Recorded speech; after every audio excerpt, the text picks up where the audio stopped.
नमस्कार, अस्सलाम वालेकुम। मैं मोहम्मद शादाब खान, यूथ कांग्रेस प्रेसिडेंट वेस्ट बंगाल, आज आपके बीच NUCI के अभियान स्पीक अप फॉर स्टूडेंट्स के माध्यम से आया हूं। कुछ मांग है हमारी राज्य और केंद्र सरकार से कि सबसे पहले 6 महीने का फीस जो है उसको माफ किया जाना चाहिए,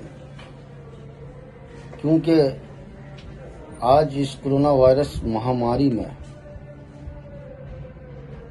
8 लाख केसेस से भी ज़्यादा हो रहे हैं और इस वक्त ना तो कारोबार है ना खाने को है।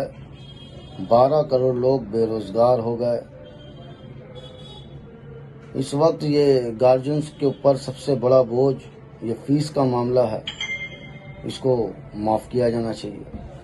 और दूसरा हमारा जो डिमांड है राज्य सरकार और केंद्र सरकार से कि इस वक्त जो UGC ने एग्ज़ाम कराने का फैसला किया है इसको रोकना चाहिए।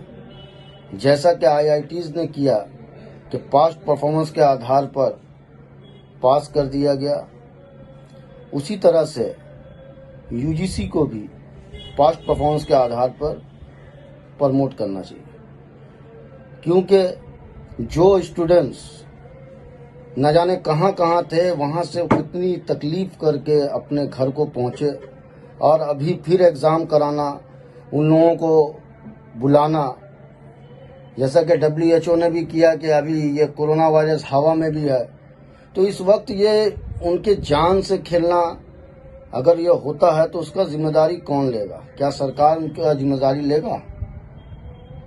क्योंकि आपने तो कह दिया 5 किलो चावल देकर आत्मनिर्भर हो गए।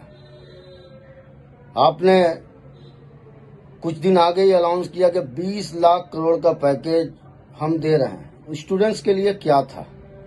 अच्छा, स्टूडेंट छोड़ दीजिए, जिनके लिए आपने किया क्या उनको मिला?